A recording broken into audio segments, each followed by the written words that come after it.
How to read the Bible. A Platonist or Platonic guide for both Catholics and Protestants. Bracketing a bit the Orthodox Christian position, which is a kind of synthesis, provides a synthesis of the Protestant and the Catholic today.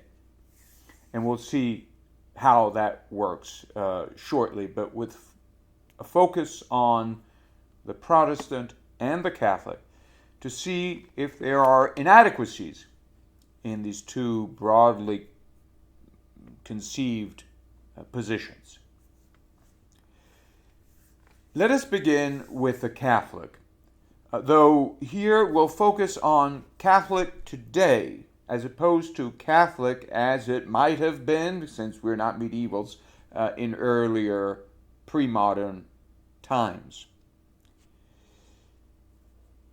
It might turn out that medieval Catholicism was Platonist at heart, but let us focus on what the typical Catholic position is today, at any rate, insofar as it is considered by the Protestants. And what we have is Catholics who rely on tradition.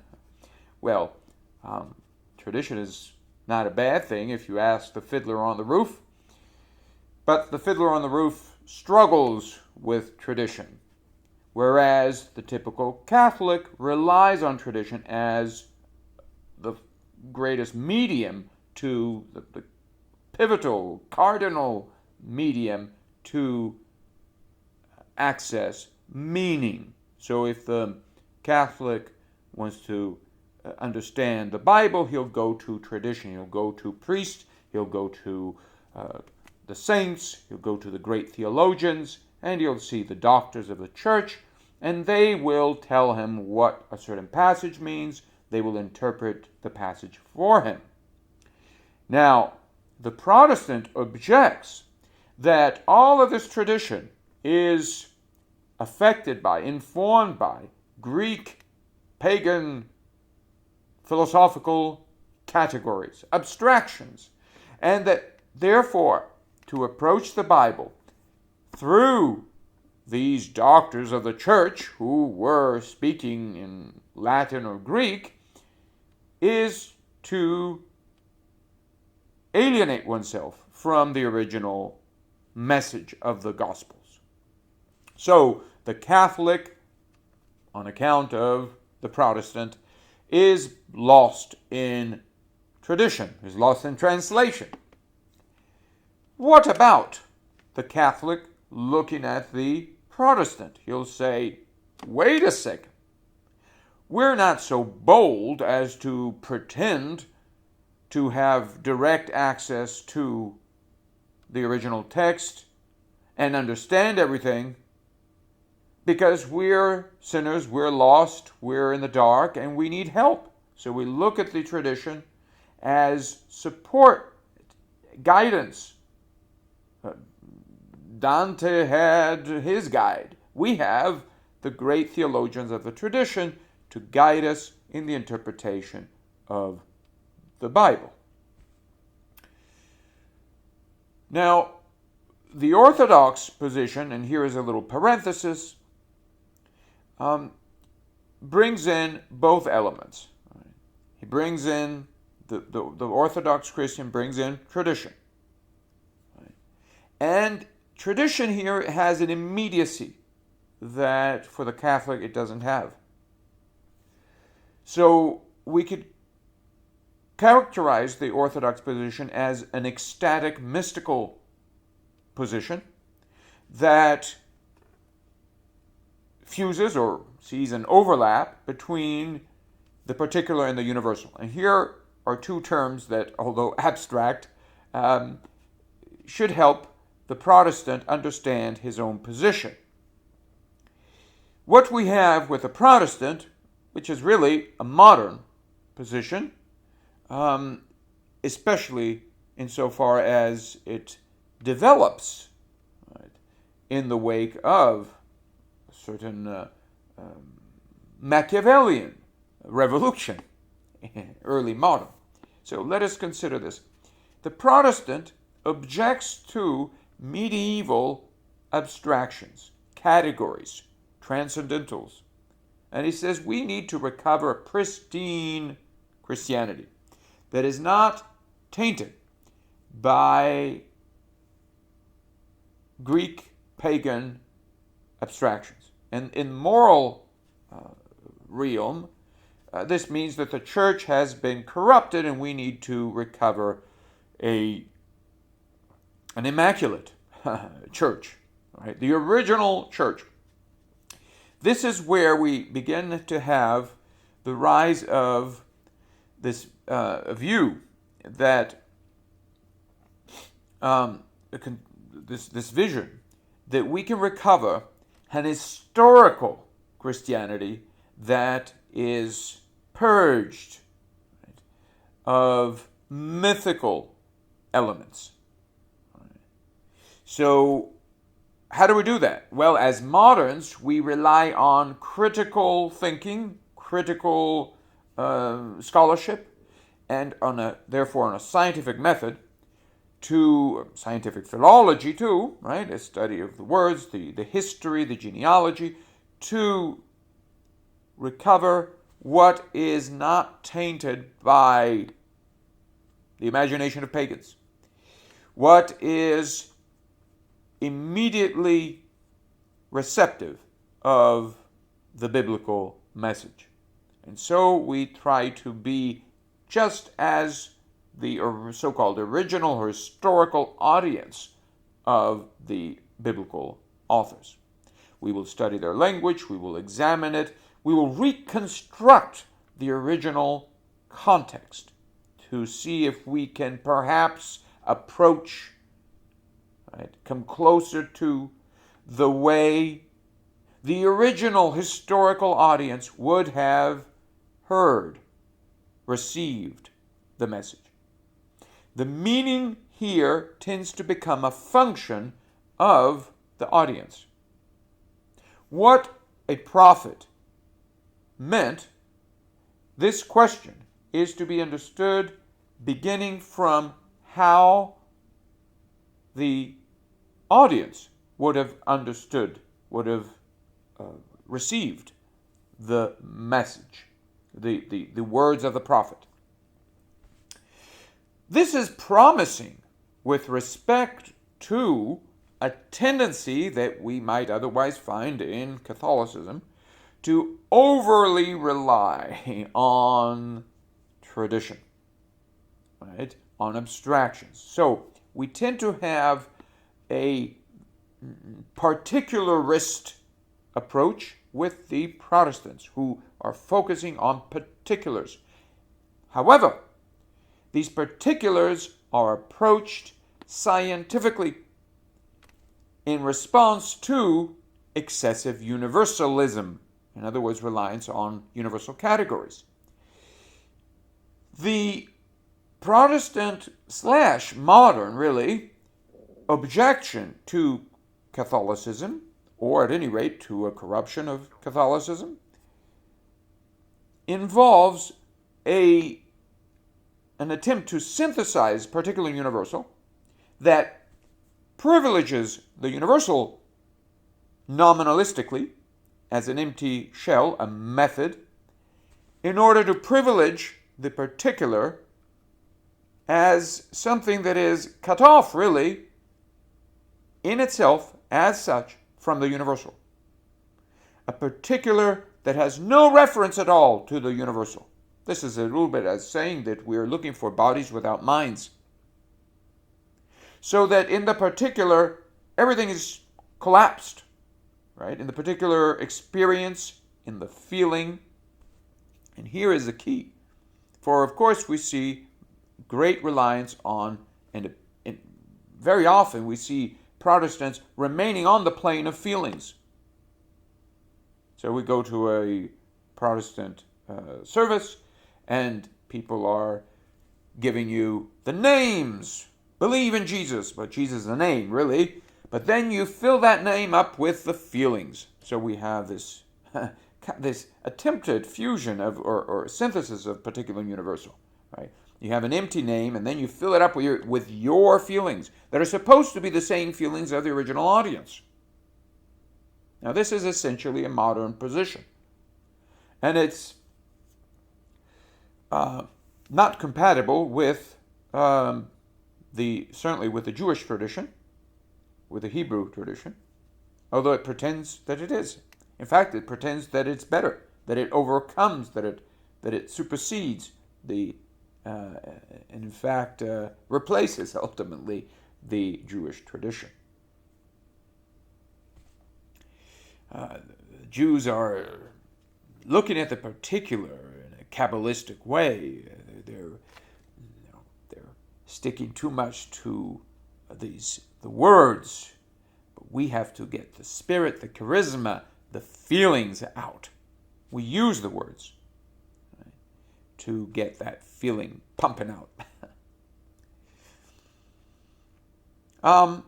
These feelings are, however, modern feelings. They are unleashed as a result of a whole set of procedures. And in a nutshell, we've considered these. However, as a great philologist, philosopher of the 18th century once pointed out, that was Giambattista Vico, the original context of the Bible is a question mark that modern scholarship utterly fails to address. In fact, it obscures it. The original context is not that of feelings cut off from abstractions, from reason. Reason is not, by the same token, a mechanistic tool that we use to ignite feelings. This modern position, Machiavellian, Lockean, you name it, is refuted by Vico, who shows that the universal is at work in the particular. Not, however, as we will find in the likes of Hegel. Now, what happens in Hegel, for instance? Well, briefly, what happens in Hegel is that you have empty universals that have to be filled gradually, historically, right, with concreteness through a history of struggle and so forth. I've covered this in other interventions and other discourses on this channel, as they call it. Now, in classical Platonic terms, for indeed Vico is writing as a Platonist at heart, not as what people sometimes call Neoplatonism, which is a modern invention.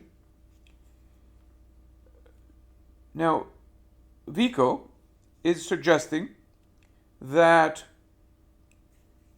the universal is a poetic form that reflects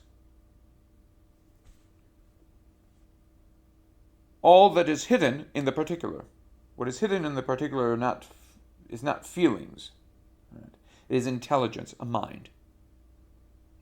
So there's a mind at work, not a logic as in Hegel, but a substantive mind, which is the good. And so the good is speaking through poetic forms, the universals, to save us from the determinations of experience. We could say from particularity or mere particularity. There is no essential separation between the particular and the universal. It is simply a question of seeing that the particular is always a universal insofar as it is a mirror of what is fundamental. And so it pertains to everything, to everyone. So Socrates is a universal as much as a particular. He is the particular that speaks for everyone. In other words, everyone can see himself in Socrates. When the child says, Dad, and then the small child, and then turns to another man and says, oh, Dad, Dad, he's another dad. Right. Now, how does this help us read the Bible? How are we to read the Bible? How are we to approach the sources? If we're not to go the Protestant modern way, what about the Catholic? The Catholic is lost in tradition and translation, one might say. Must he remain thus? Can he not look at the tradition as a guide in dialogue? The difficulty that the Catholic faces today is a modern difficulty. He tends to be cut off from what is fundamental. Let us put it this way. For the Protestant, meaning tends to be a function of the original context or audience. For the Catholic, meaning tends to be a function of the authors of the tradition. But the authors of the tradition are not the original author. Now, they might be in harmony with them, but the tradition itself does not resolve the problem of meaning. Why not? Well, if we consider the original author as directly inspired by God, by the divine mind, then we can see that we do not need, in principle, a tradition to appreciate, to heed the voice of the author. Now, unfortunately, with the Protestant position, the voice of the author tends to be reduced to what the supposed audience heard, or what the original audience was supposed to have heard. But on a Platonist account, what the original audience heard was a sign that reminded them, that reminded the audience, that reminded the people who were on the receiving side, of a mind lost in their life. So reminded of the spiritual essence, the spiritual valence of the words that they heard. So whatever they heard is a mirror of God's mind, right? Of understanding, of divine understanding. Now, in medieval Catholicism, this is perfectly meaningful, and this makes sense. But in modern Catholicism, we tend to be alienated from this stance. What happens is that we look at these authors and we say, okay, now we have more authors who corroborate the message, and we tend to seek participation in this discourse among the authors.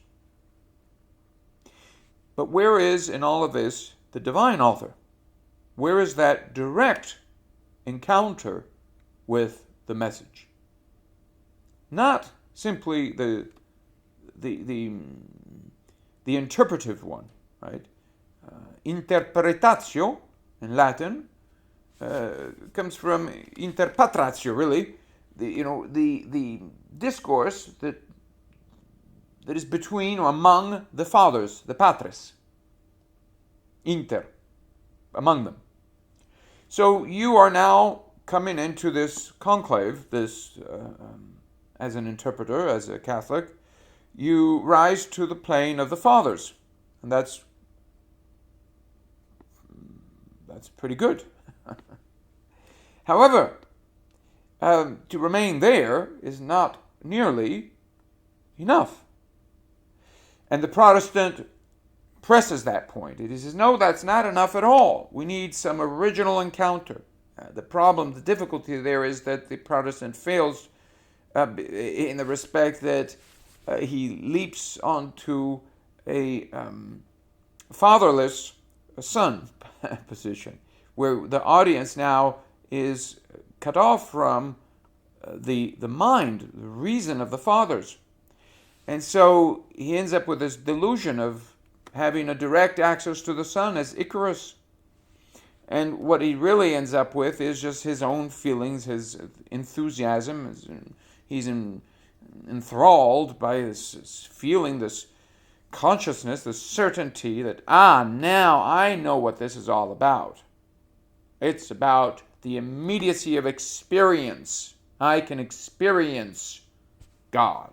God is, or tends to be, my experience now.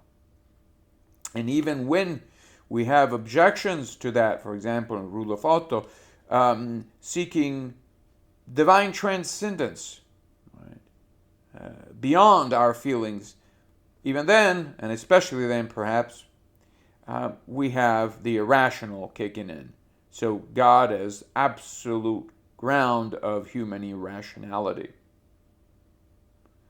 And this is the most alien thing that you can have from the Jewish tradition, which tends to be more rationalistic, one could say, though, of course, there are voluntaristic strands in the obscurantist strands in the Jewish tradition.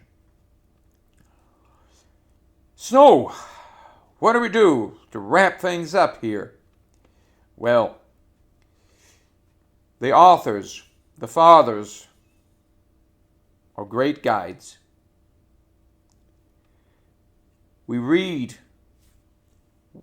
and we need all the help we can get from them, more than from any scientific method. In fact, we don't need the scientific method at all. Critical thinking scholarship, bankrupt. It ends up with historicism, relativism, and today, in fact, what we have is, who the hell are you to say? Attitude. I decide. I have my feelings. And all I need to do is rely on the scientific method. Scholarship tells me what this word means. It broke it down and analyzed it. So I am there to pick up on this analysis. I study. I can be evil or good. Doesn't matter at all. As long as I'm cunning enough, I can pick up this information, this data that scientific scholarship has provided, and I can use that to affirm my feelings, to assert my feelings, my experience. And in that, I can be quite certain, or certain enough, that I am with the audience, that I'm reading the text right, because I have this feeling, the feeling of God and so forth. And to corroborate this, I can envision God as the ground, this irrational ground of feelings. Voluntarism, tout court. This is what we have. And that goes along with the problem of nominalism. Now,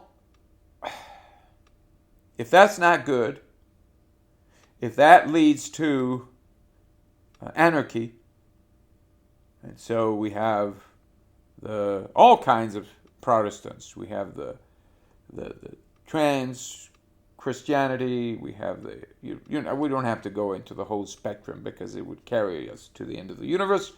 So if we don't want to go that way, what are we to do?